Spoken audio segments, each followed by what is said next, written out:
particularly delighted because this is our dear friend and former colleague, Lisa Mazzei. Lisa is now Associate Professor of Education Studies at the University of Oregon, but she was formerly, for a while, a research fellow in ESRI, the Education and Social Research Institute here. And I have to say, we all had the most fabulous time. We still miss her because, as I think I said on some other occasion, Lisa is probably the best critical friend you could ever hope to meet, because whatever you're interested in, Lisa will have a fabulous take on it. She'll have reading to recommend for you, and she's always keen to play. It's fine. So, I mean, you've already heard quite a lot of mention of Lisa's work throughout this week, because she's been publishing as a single author and also with her kindred spirit, Alicia Jackson, some very important and key texts in the field of qualitative research.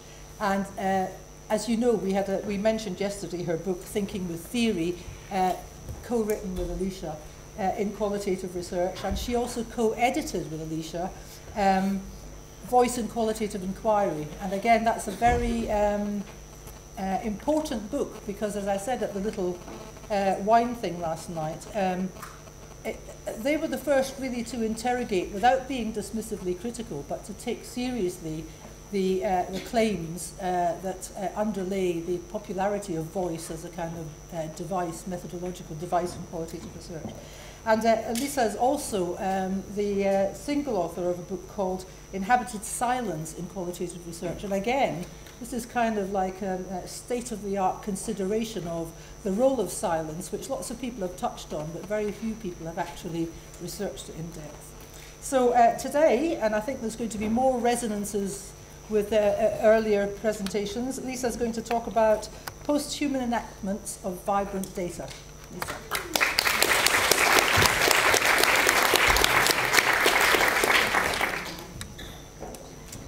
Thank you, Maggie. It feels like coming home.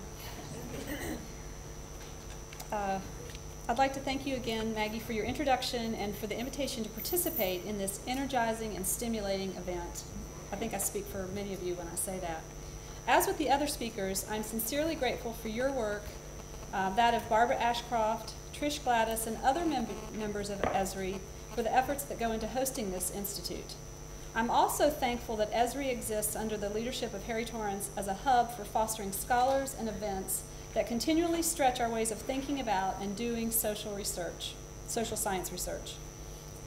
Being on the program near the end of this institute has proven very fortuitous for me, as there are concepts and ideas that have been discussed during the week that serve as an introduction for my presentation. In fact, like the improvisation that we heard last evening, the speakers have been riffing off one another all week, producing surprising and interesting resonances. The temptation for me, of course, has been a desire to continue this improvisation in a rewriting of my paper.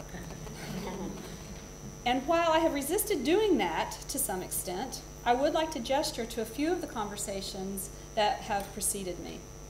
This week we have been engaging with many of the concepts evoked by the theories of new materialisms or new empiricisms.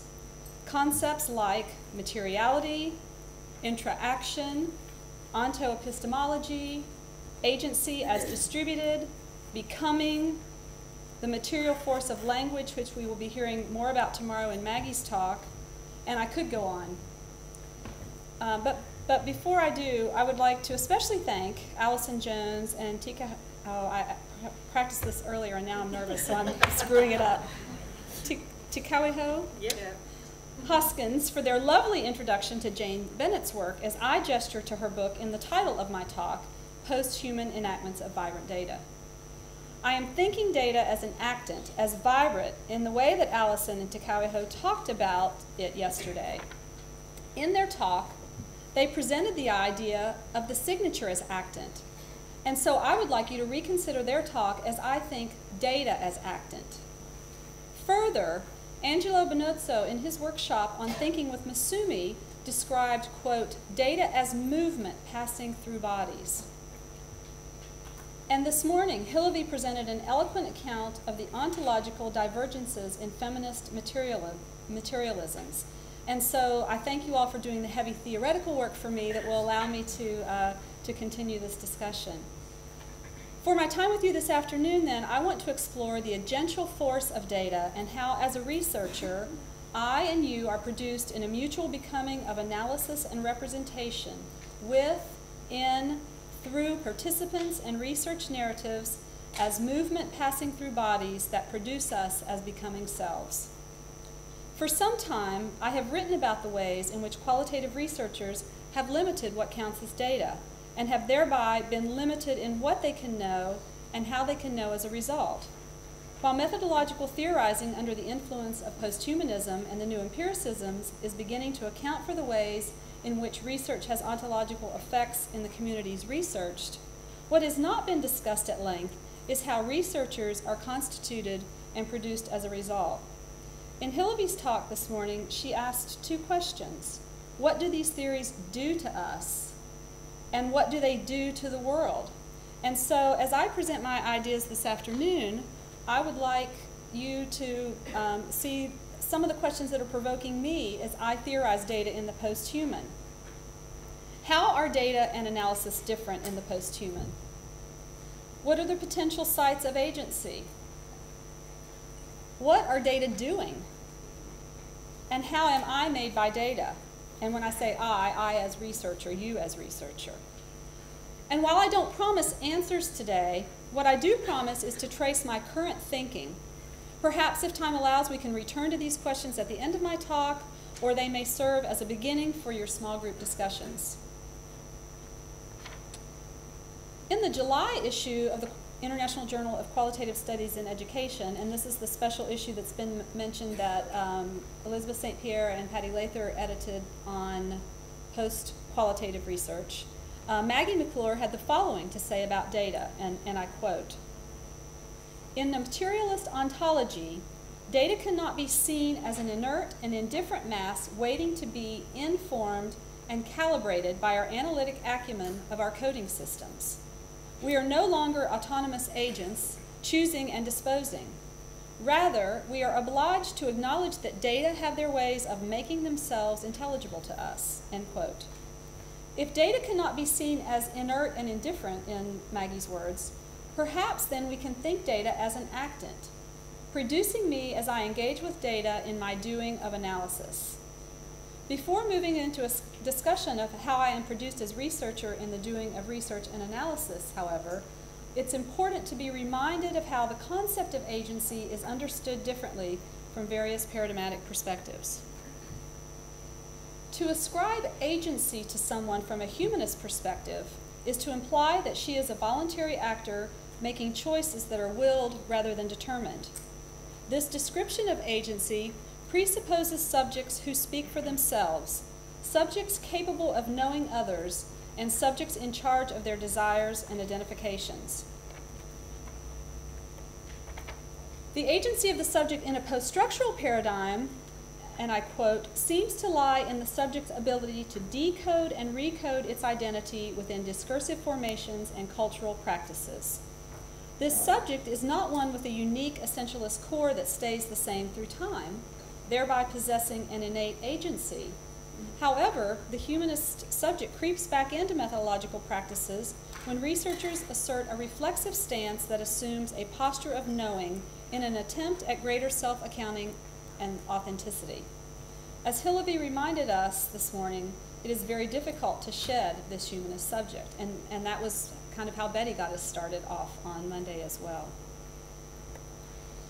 A post-humanist stance, on the other hand, assumes that agency is constituted as an enactment, not something that an individual possesses.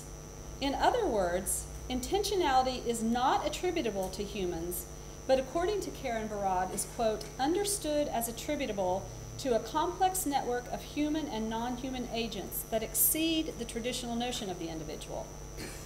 In the post-human, oops, I was getting my watch so I could keep track of my time. In the post-human, and I quote Andy Pickering here, "material and human agencies are mutually and emergently productive of one another." If, as Susan Heckman wrote, agency is everywhere, then what is to happen to our practices, our researcher selves, and our thinking data and voice differently if we are to think data as vibrant, as agentic? How might we consider data as producing people in the same way that St. Pierre described theory as producing people? I am particularly interested in a discussion of how qualitative data does not merely describe agency, both human and non-human, nor experience, but how such data both produces and materializes different constitutions of agency, subjectivity, and becoming on the part of our research participants and our researcher selves.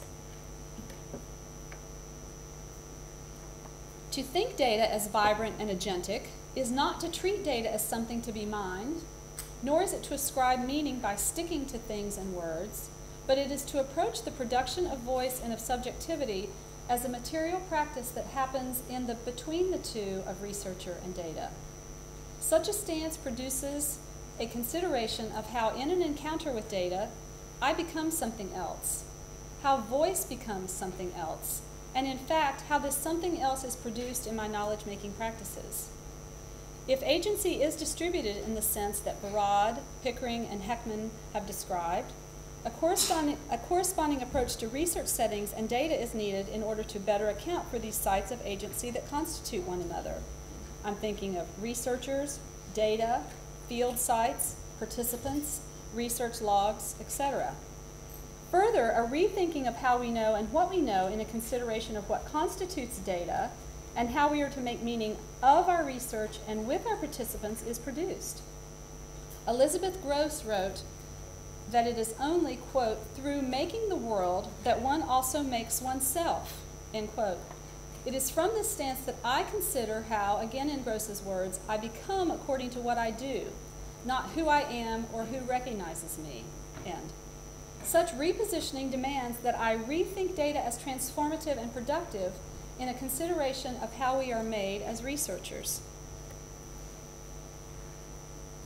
As previously discussed, agency from a humanist perspective presupposes that humans alone possess the ability to act on the world, making choices that are centered within the human and then imply a unidirectional relationship with the real or the material. Further, a humanist research perspective assumes that I as researcher can know you as subject and that both of us are capable of conscious self-representation. What if we were to reconsider these attempts at representation as Braidati does? Quote, blighted by narcissistic delusions and consequently blinded by aspirations of self-transparency. Rosie Braidati wrote that, quoting again, for Rigori as for Deleuze, the subject is not a substance, but rather a process of negotiation between material and semiotic conditions that affect one's embodied, situated self, end quote. The subject, then, is not an individual that acts on the world, but a self that is made in the world, between the two of language and the material, in a past, present, future that is made, unmade, remade. Thinking my researcher self as made in the world, in a negotiation between the material and semiotic, is to acknowledge how as researcher I am thrown out and back into an embodied location that is a threshold of intersecting material and symbolic forces that I inhabit with data and with my research participants in a process of knowing and being.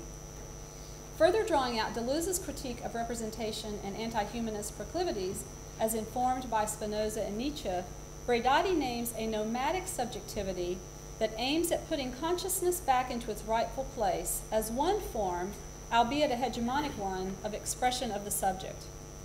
That instead of limiting difference, allows its proliferation. That's a tough word this afternoon.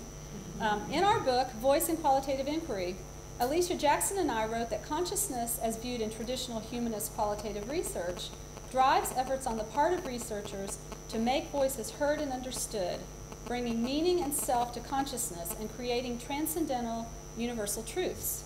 Such practices serve to reinstall the primacy of voice that confers meaning and or truth through recounting these conscious experiences. If we are to take up Braidati's challenge to put consciousness back in its rightful place, such a challenge calls for a re-examination of both the mediating nature of so-called representations and also the agential nature of research narratives. Consciousness from a humanist perspective would have us limit subjectivity by going to the rightful place of what is nameable and knowable, in other words, representable. Putting consciousness in its rightful place from a post-humanist perspective, so here's where I'm shifting, would have us ask, what do we produce in our attempts to tell stories and produce meaning? And how are these narratives functioning to produce us as researchers? In other words, as nomadic subjects. If, as according to Gross, the subject does not make or know herself, then how might we consider the ways in which the researcher subject is made by her data?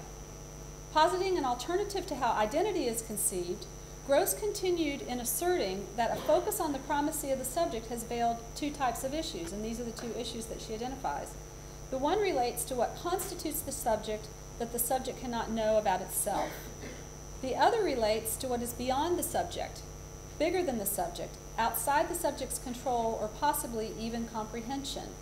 And then she goes on to state, the subject does not make itself, the subject does not know itself. And I think this was something that was circulating in the questions at the end of Hillary's talk this morning. One such possibility then is that the researcher subject is made in her knowledge-generating practices and encounters with what I'm referring to as agentic data.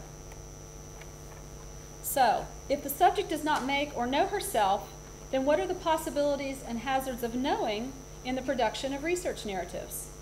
I'm especially interested in an exploration of how qualitative data does not merely describe agency, again, both human and non-human, but how such data both possesses and materializes different constitutions of agency and subjectivity. Thinking data in this way is to consider the vibrant nature or thingness of such matter. To treat data as vibrant matter would require, according to Bennett, an acknowledgement of non-human things, data in the case of my project, as possessing thingness, as being actants, as functioning as catalysts in producing events. And I can't help going back to the presentation yesterday when Allison and Takeho talked about the signature as an actant.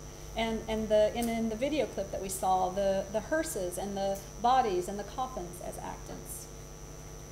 Thinking data as vibrant is an approach that seeks the positive, productive nature of encounters between data and researcher, data and participants, researcher and analysis, etc. Data then, in whatever form, is not something that as researcher I try to figure out by making connections and recognizing patterns. Data produces thought with me, in my encounters with participants in the act of data analysis and knowledge production. Similarly, Roland Barthes wrote about his encounters with photographs and photography. He was, in the act of being photographed, made to return to the language of identity as discussed by Elizabeth Gross. Barthes described this transformation as produced by the act of being photographed as an active one. He continued in describing the forces that intersect and produce one another. The photograph, the one I intend, represents that very subtle moment when, to tell the truth, I am neither subject nor object, but a subject who feels he is becoming an object. I then experience a micro version of death, of parenthesis. I am truly becoming a specter. In describing our process of data analysis in which we put theory and data to work together, Alicia Jackson and I used the figuration of the threshold to name a space in which theory and data constituted or made one another, and how in the threshold the divisions among and definitions of theory and data collapsed. What we did not anticipate was how data and theory constituted us, and how in the threshold the divisions among and definitions of data and researcher collapsed. In thinking the act of analyzing data, I wish to return to the threshold to consider how in this process of negotiation that we call analysis, we are made by vibrant data. Data then becomes an actant, an intervener, neither subject nor object, but a force catalyzing an event, and that's picking up on Bennett again. So now, time for a Deleuzian interlude. It is useful for me to think with Deleuze for a moment and explain how he helps me consider one aspect of this process of negotiation as informed by his discussion of sense, one that disavows physical or mental existence and which allows only for a process of being made or becoming. He uses the character of Alice from Lewis Carroll's Alice in Wonderland and Through the Looking Glass to illustrate. And I'm quoting Deleuze. It is not therefore a question of the adventures of Alice, but of Alice's adventure, her climb to the surface, her disavowal of false depth, and her discovery that everything happens at the border. If, as Deleuze asserts, everything happens at the border, then this liminal space of the border, of the threshold, is what we occupy as researchers, as we are made and unmade by data. Like Alice, and I'm quoting James Williams now, we are never at a point, at an instant called the present. Even in the present, Alice is a stretch forward and back in time, which also reminds me of this memory discussion we were having earlier. In his discussion of the logic of sense, James Williams reminded us that sense for Deleuze is not about meaning, but is about the event that he says, quote, sets off clashes, punctures, and wounds, end quote. The event is not about my experience or that of my participants, but again, in the words of Williams, how it agitates them, and I insert me and us. How it creates a felt sense through the individual associations of values, images, etc. Sense is not to be found in experience, nor is it to be found in what is said, or as Angelo described, now I can't read my little notes that I added to my paper. Data moving through the, sense would be, I'm thinking about sense as data moving through the body. So it's not something to be found in experience, it's not something to be found in said, but rather it's something that moves through me in a way I recognize and what I allow it to trigger, or then this sense of this something that's moving through us. All right, so now I return to Bart. What moves through me or what wounds me is akin to what Bart names in taking up the Latin word punctum. To designate, and this is Bart, to designate this wound, this prick, this mark made by a pointed instrument, end quote. That which punctures or pricks can be a stab of pain, of joy, or of recognition. In my interview with Fran, so I'm going to insert some data here and try to illustrate how I'm theorizing being made by data. So in my interview with Fran, a participant in an interview study with first-generation women academics that I conducted with Alicia Jackson, the following was part of her response to the question, what prompted you to first get your master's degree and then your PhD? So this is Fran's response. I had been through a really bad breakup. I was the girls' basketball coach who dated the boys' basketball coach. Everybody in the town assumed we were going to get married and have these little basketball babies and be there forever. I love that image. I had some friends living in Knoxville, and this, for those of you who aren't familiar with the geography of the United States, this isn't the actual town, but it's in the same region, so it's a city in the southeastern United States. I had some friends living in Knoxville and decided I was going to go to Knoxville for the summer and take some master's classes just to get away for 3 months. And I never went back. Once I got back into school and realized, God, there's so much more out there than living in this tiny town that I'm really pretty miserable in anyway. So that's the data that I want to work with for a moment. In this encounter with vibrant data, it stings me. I do not seek this out, but in the words of Bart, it rises from the scene, shoots out of it like an arrow, and pierces me. I am jolted into a past that is suddenly present. In describing how these details function, Bart described them as, quote, a sting, speck, cut, little hole, and also a cast of the dice. A photograph's punctum is that accident which pricks me but also bruises me, is poignant to me, end quote. It stings because it assaults me with my own leaving as if today rather than 20 plus years ago. My mother's not leaving, my loss of friends who did stay, my loss of self who was left behind, and who I am becoming still as a result in the interactions that are produced with students, offices, nieces, geography, partner, parents, family, exes. I don't take a humanist approach to analyzing this data by focusing on the individual choices made or not made by Fran and myself. Instead, I am produced from the stings and bites that are inflicted and that heal but that leave a trace. The boundary between Fran and me, or me and my mother, or my mother and my students, or me and my failed romances, is replaced by a surface on which all these forces collide and constitute one another. So again, another quote from Bart. I wanted to explore photography, not as a question, a theme, but as a wound. I see, I feel, hence I notice, I observe, and I think. And I think it's important here, this use of the word think rather than know. And again, kind of connecting back to Hilda's talk. Admitting to the bruising potential of data and a concomitant loss of boundaries and certainty is fraught with much risk, but also with the potential of producing new knowledge and new becoming selves. Just as the photograph wounds and the body is bruised, the researcher and her participants are produced in an agentic bruising on the surface with data. To think thus demands a reconsideration of voice as produced by or emanating from research participants, and instead emanating from a voice that is absent a humanist subject. Such a voice is released from the bruising encounter of the participant with her environment. Small town, gender norms, imagined babies who carry on the tradition, disappointments, new dreams realized. The production of this voice is no longer attributable to Fran, if it ever was, but is produced in this encounter and which produces me as well. Like Alice, this voice, this vibrant data can produce in me the same anxiety that grips Alice, the fear of consuming and being consumed, as she nibbles bits of the mushroom to grow bigger and smaller. Alice wishes to be the right size, and of course she is never the right size, or in fact one size at the same time. As a researcher, I must abandon a quest for getting it right, because this voice cannot be located in a single moment or attached to a singular subject. This vibrant data, if allowed to exert its agential force, can produce a different set of questions and knowledge-making practices.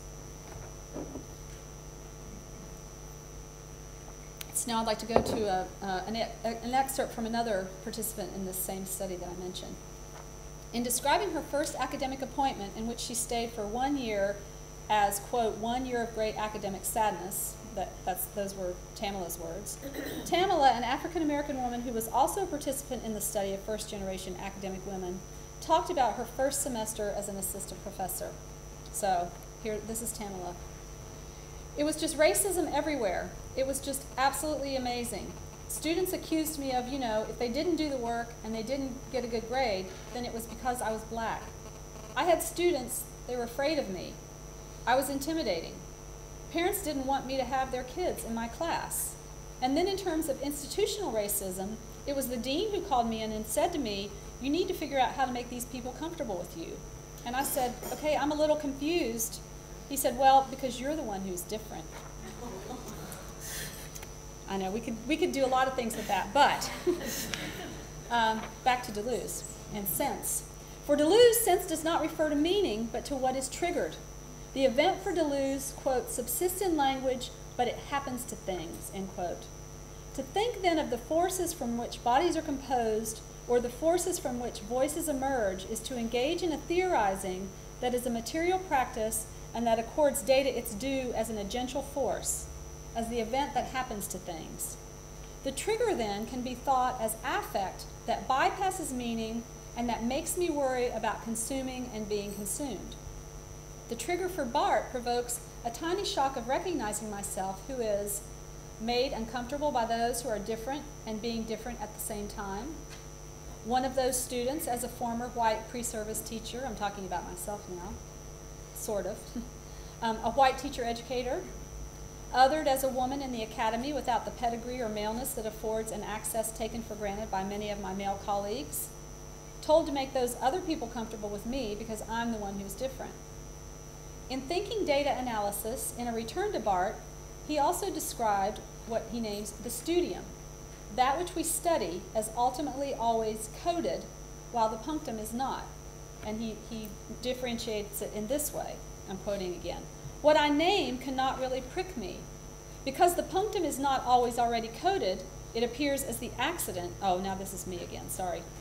Because the punctum is not always already coded, it appears as the accident that pricks me, which, returning to Bart's words, rises from the scene, shoots out of it like an arrow, and pierces me. The accident then, in this data excerpt that I just read, is the moment of my recognizing the agential force of the data and how it recognizes me and makes me as I labor with it and in it. How am I produced? Or rather, how are Tamila and I produced together through this labor of analysis? When first reading the data, I encounter Tamila's narrative in part as a product of a discursive construction of institutional racism.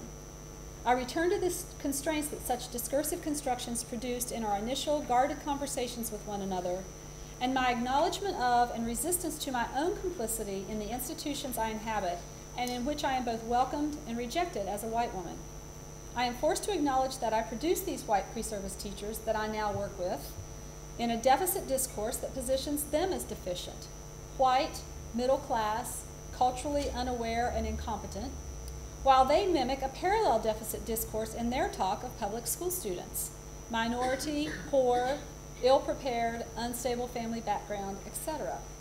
Or, and here's what I really want us to focus on, in being bruised by this data, as Tamila and I become in the process of data analysis, the analysis is not one of studium, that which I study in a way that is coded according to predetermined categories. Instead, it is one that is not coded and prone to the accident of punctum. The accident causes us to gawk at that which would try to rein us back into categories comfortable for maintaining calm within the institution according to its coded gender norms. The dean becomes a symbol through which we insert ourselves into the text, not in a reflexive or autoethnographic sense, but in keeping with Bradati's thinking through the body. How is my body positioned as white female and Tamila's positioned as black female in respect to this white male dean? How am I automatically complicit as contributing to the discourses of institutional racism by virtue of my whiteness? How are we both further viewed and marginalized as women? How is the harsh reality of sexism and institutionalized patriarchy forcefully evident in my becoming as a woman in the academy and the ways in which I am excluded from the events, both real and perceived, where access and power are produced? Here are some examples. Because I'm not invited to lunch with the dean, but my male colleagues are, or play basketball or golf with my male colleagues, or go fishing with the president, or insert myself into sports talk for entree into conversation or shared space, or am asked to be department chair, not because of my perceived leadership skills, but because of my organizational skills. Data, and therefore data analysis, becomes something else when I see and notice rather than explain and categorize. I become something else as I write my way into the text in the process of becoming with this data that functions as vibrant matter. And maybe I'm going to just give you a little bit of context for a moment with some of these examples. The institution I was at most recently, I was in a leadership studies program, very male-dominated field. I was hired in large part because I was a feminist theorist, and so I became the feminist voice in the department. And one of the my male colleagues was a professional basketball player, so there was all this stuff wrapped up in sports in that context. In my context now at the University of Oregon, which is very, my actually dean who's just stepped down, there's all this kind of bragging almost about, tying he fly fishes, and the president, our previous president, was a fly fisherman. And so there's this intimate relationship because the dean would tie these flies and fly fish with the president. So I'm just saying there are all these ways. I know. So I thought, as I was reading this, I thought, I'm sure this makes absolutely no sense at all. But it's this very entangled network of these connections that are very exclusionary. Anyway, and that was all produced again, or I was thinking about that in this doing this analysis. So let me try to recover here. I'm being consumed right now, so I'm gonna try to do the consuming again. I become, and Tamila becomes, as we are written by this data and these voices of deans, presidents, department chairs, provosts, etc. Theodore's advice to the young lawyer Natalie in Zadie Smith's novel, N.W., won't let me escape my fear of consuming and being consumed, even as I try to leave the data. And yet the data never offers a pretense of leaving. And so I'm going to read this excerpt from this novel, but I was reading N.W. at the time that I was working on this paper. And it's, 11 o'clock at night, and I'm trying to read something non-academic as a way of getting my head in a different place. And then I find myself being consumed and being returned to this analysis that I'm thinking about. So let me read this. This is from Zadie Smith's novel. And so this is Theodora giving advice to the young lawyer Natalie in the novel. When I first started appearing before a judge, I kept being reprimanded from the bench. I was losing my cases and I couldn't understand why. Then I realized the following. When some floppy-haired chap from Surrey stands before these judges, all his passionate arguments read as pure advocacy. He and the judge recognize each other. They are understood by each other. Very likely went to the same school. But Whaley's passion, or mine or yours, reads as aggression. To the judge, this is his house and you are an interloper within it. And let me tell you, with a woman, it's worse. Aggressive hysteria. The first lesson is turn yourself down.